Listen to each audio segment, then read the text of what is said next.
Pardon the interruption, but I'm Mike Wilbon. Tony, a SpaceX spaceship has a leaking toilet, so the astronauts will have to rely on undergarments. I'm Tony Kornheiser. Looks like I'm ahead of that curve, doesn't it? Looks like it. I knew that would excite you going into the show. That's good. Get your energy level up. You hear the word undergarments, you just go wild. Yeah, undergarments, or as we like to call them around the house, diapers. Diapers, kids. Welcome to PTI. We will get to Aaron Rodgers and Odell Beckham Jr. in a moment, but the World Series is still the World Series. And so we begin today with the Atlanta Braves getting a combination of power hitting and starting pitching to beat the Astros 7-0 and win the World Series. The Braves got an old school mix of homers from Jorge Soler, Dansby Swanson, and Freddie Freeman, and 6 innings of shutout pitching from Max Fried. Wilbon, what do you draw from Atlanta's title and the way they achieved it?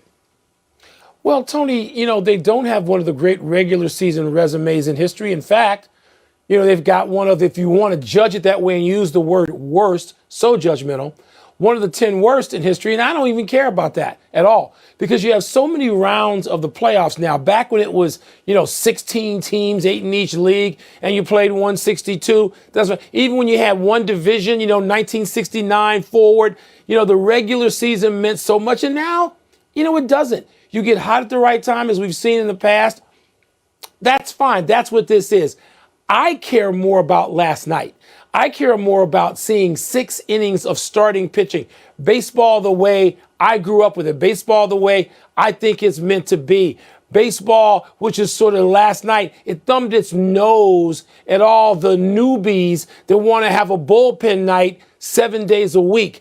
I like that. I cared about that and the Braves winning that way more than I do their entire season, Tony, because I wasn't paying attention to the Braves until we got to the postseason.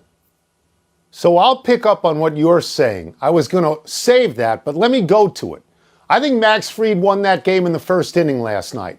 He had first and second and nobody out, and Carlos Correa came up, and he struck him out. He got out of that inning with no runs and 2 strikeouts. And the next 5 innings, he allowed only 3 hits, and 2 of those guys were erased on double plays. Baby, nobody got to second base. No walks. Nobody got to second base in the next 5 innings. That's the kind of starting pitching, you're right, that you and I are used to, and that was critical to me. Let me go back on their season, though. They only won 88 games, and I think they got fortunate in this regard. They won the NL East, which was the weakest division, obviously, because the least amount of wins won that division. And as a result of that, they didn't have to play the Giants or the Dodgers in the first round. They got Milwaukee in the first round. And when they got the Dodgers, they got a team that had gone through the wild card and a tough series with the Giants where they had to come back. And they were gassed. And they were gassed at that point. That doesn't mean I think they're lucky, Mike. I don't think they're lucky because they closed in their last 70 games. They were 47-23. That's a locomotive. And what they did, and the reason I picked them all along, and I know you didn't, was because they could win close games. In the 4 games that they won in the World Series, they held Houston, the best hitting team in baseball, to 2 runs or fewer in those games. Yeah. I'm not saying they're a great team by any stretch of the imagination, but they really closed well. And Tony, I don't think it deserves any kind of asterisk or but.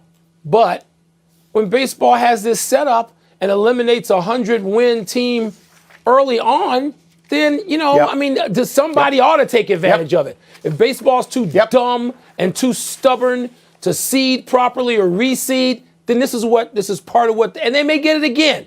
It may happen some more. Let's turn to the Astros specifically, who didn't get the World Series championship that could have answered critics about their tainted trophy of 2017. But Dusty Baker's contract is expiring. Says he wants to be back, Tony adding, quote, "I've got some unfinished business," close quote. That business will likely have to be finished without star shortstop Carlos Correa, who's a free agent. So where do the Astros go from here? I think where they go from here is a gradual erosion of their core. I believe that Correa will leave. I don't think anybody wants to be booed on the road every single game all the time. I think he wants to get paid with shortstops he thinks he's comparable to, like Francisco Lindor and Fernando Tatis Jr. I don't think the Astros are going to do that. So I think he'll go. I think in time Altuve and Bregman will go as well. There's no ambiguity about what happened, Mike. The Astros have been to the World Series 3 times in 5 years, and that is near dynasty. But the only one they won was the year that they cheated, and they lost the others at home. They lost to the Nats at home. They lost to the Braves at home. Dusty Baker lost at home too, so I don't know that he's going to turn that around. I think they should keep Dusty Baker, but I don't think that they should necessarily expect miracles. I expect Zach Greinke, Justin Verlander not to be there next year. It's hard, Mike. It's hard to get free agents to that place because of the upheaval over the last few years. So I think they've peaked, and we're going to see them recede. I'm going to answer this by asking you a question. Is Yordan Alvarez, was he acquired through free agency? No. No. They know how, as well as Tampa Bay. He's a great hitter. Yeah. As well as Tampa. Right. They know how to produce. They know how to raise the crop. They know how to raise talent, to find it in the minors, to find it all over the world. That's what the Astros are terrific at, Tony. And I don't think they can cheat their way through that. So I think the Astros can continue this, but they better carry Dusty Baker around on a chair for at least one more term, whatever that means. Because, Tony, I was in Houston. I was covering basketball when Dusty Baker was hired. I was covering the Rockets in the playoffs. And I remember the negotiations about Dusty Baker and the desire thinking, you know what? This is the calming influence and the calming voice this franchise and this city needs. And the people who were in that decision, one of whom was a friend of mine, Tony, they got it right. They nailed it. They got the exact man for the job in Dusty Baker. So they better be smart enough to keep him. I don't know how often baseball does anything smart these days. And then I just you have to keep the pipeline stocked with Dusty talent. Baker. Right. I think it's larger than Dusty Baker. Homegrown talent, Yordan Alvarez. When you have all of those boos every single day, it breeds a hard shell and a brotherhood. But when you lose at that point, and you can't say to the rest of the world, go to hell, we won, I think that's deflating. We move on. Aaron Rodgers has tested positive for the coronavirus. He is out of Sunday's game at Kansas City. The NFL Network is reporting that Rodgers was not vaccinated. In August, Rodgers said he was immunized, whatever that means. Wilbon, this impacts Rodgers, the Packers, Jordan Love, and the Chiefs. Where do you want to start? Aaron Rodgers is really a smart guy. And he knows the difference between answering a question with immunized as opposed to vaccinated. So he knew what he was saying.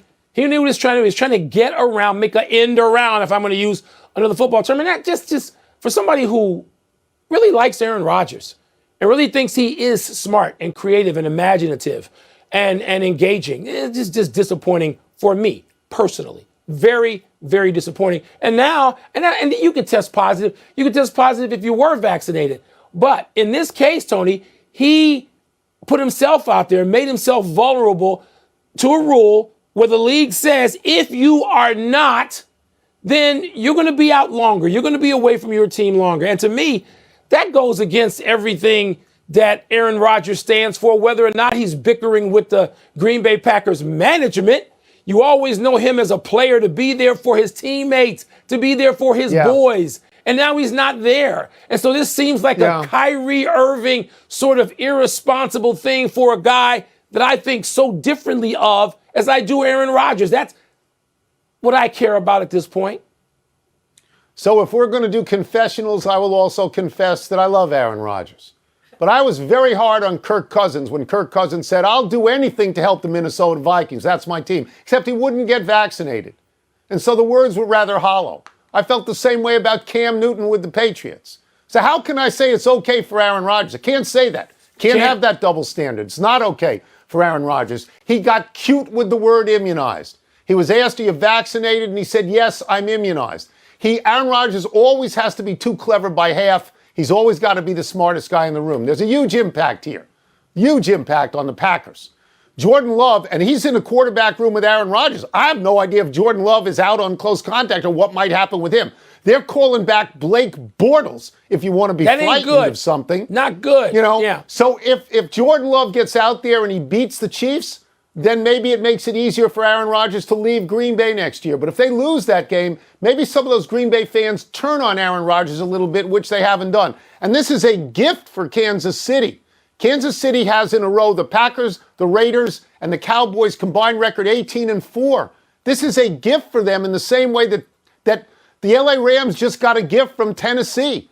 Derrick Henry can't play in that game. That line is 7.5. Mike, if Derrick Henry was playing, that's 2.5 or 3.5. And these are big impact players. Aaron Rodgers, huge impact player. Aaron Rodgers may be the biggest impact player. He could still be the biggest impact player on his team in the league.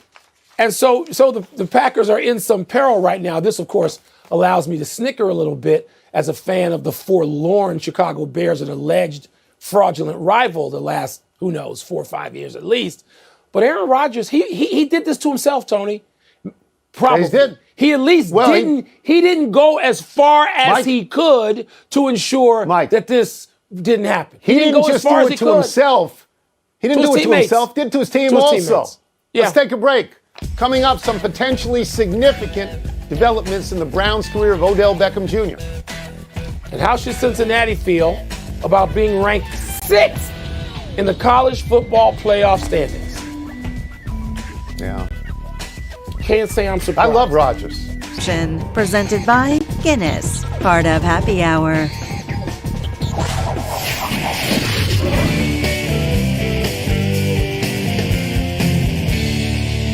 Time to fill in some blanks with Wilbon. What's the word? What's first? Cincinnati should feel blank that it's 6th in the first college football playoff rankings.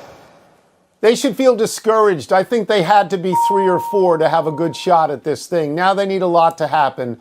They need Georgia to beat Alabama. They need Oregon to lose. They need the Big Ten to have chaos. And by that I mean Ohio State beat Michigan State and Michigan then beat Ohio State. And even then, I don't know that they can get up there because their problem is their strength of schedule diminishes. The 2 other best teams in their conference, Mike, are SMU and Houston, neither of whom are ranked at the moment. So beating them doesn't particularly help. The win at Notre Dame is still a great win, but if Notre Dame loses a game or 2, that is also diminished. And they've got, looking over their shoulder, they're looking at Oklahoma. Oklahoma has Baylor and Oklahoma State still on the schedule, both ranked teams. They beat them both. That inflates their resume. So, and by the way, just want to add here, I got them all right. 1, 2, 3, 4, and you did not. Bang. I have no idea what you said yesterday. And Cincinnati should feel big-timed by people like you who thumb their nose at what we used to call mid-majors.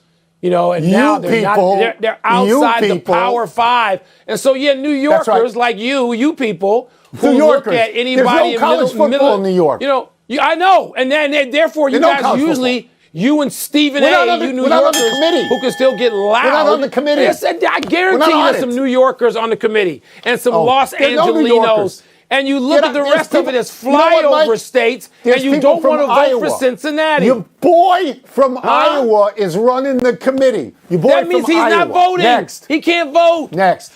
It's blank that the Browns excused Odell Beckham Jr. from today's practice. It's foreboding. This is going to get worse before it gets better. It looks like the Browns have just picked Baker Mayfield over Odell Beckham Jr. And by the way, so would I, because Odell Beckham Jr. is a dependent player. He needs Baker Mayfield more than Baker Mayfield needs him. And the Browns need Baker Mayfield more than need Odell Beckham Jr. because last year, Mayfield got him to the playoffs when Odell Beckham Jr. wasn't playing. I assume this has to do with that video that was circulated by at least one person, Odell Beckham Sr., where it shows that Odell Beckham Jr. is free and Mayfield is not going to throw him the ball. I assume that look, yesterday I said this could be a disaster. And Odell Beckham had a chance to disassociate himself from that video. I don't know that he did. We're heading down a bad road here. It's lame, okay?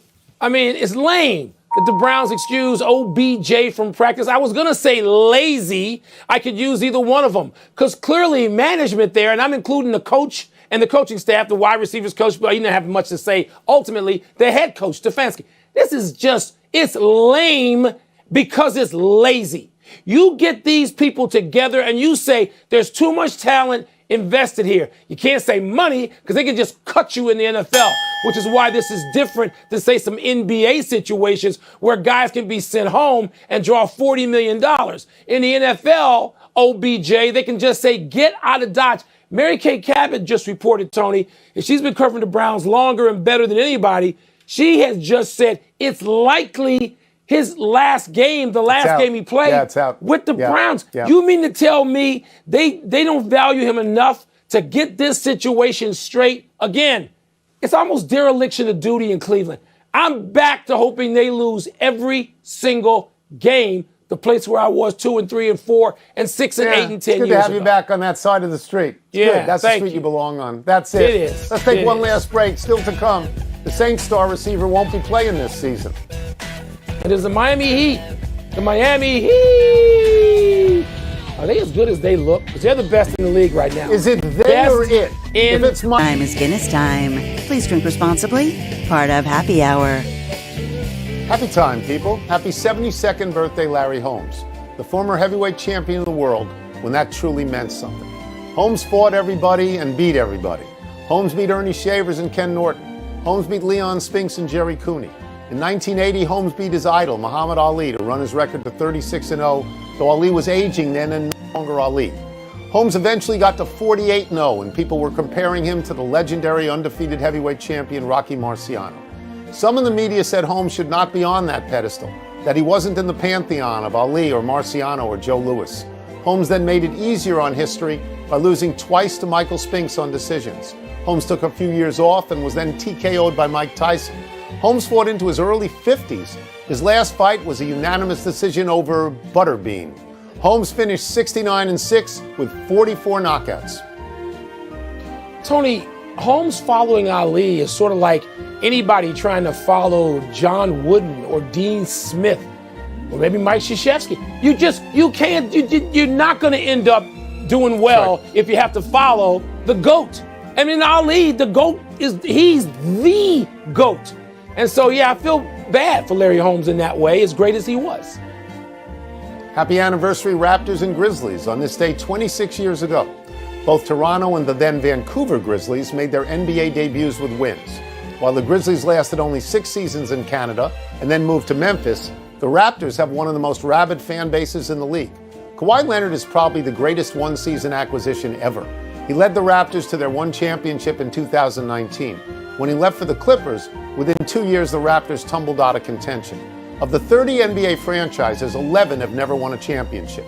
They are the Nets, Charlotte Hornets, Denver Nuggets, Indiana Pacers, the Clippers, the Grizzlies, the New Orleans Pelicans, Orlando Magic, Minnesota Timberwolves, Phoenix Suns, and Utah Jazz. The Hawks won in St. Louis in 1958, and the Oklahoma City Thunder won as the Seattle Supersonics in 1979. To go back to Toronto for a second, Tom, the most excited I've ever been for a fan base, not my own, in the NBA for winning a championship with the Toronto Raptors 2 years ago, and the most exciting atmosphere I've ever been a part of. I really believe I've been the last 30 or more of them. The Toronto Raptors. I mean, they're playing for a country now that there is no team in Vancouver, and there should never not be a team NBA in Vancouver. Happy trails to the rest of the season for Michael Thomas. The Saints All-Pro wide receiver won't be playing for New Orleans the rest of this season because of a persistent ankle injury. Thomas hadn't played to this point after off-season ankle surgery, and he posted this today, quote, "Unfortunately, the rehab didn't go as planned." Thomas was the NFL's Offensive Player of the Year in 2019 when he set a record with 140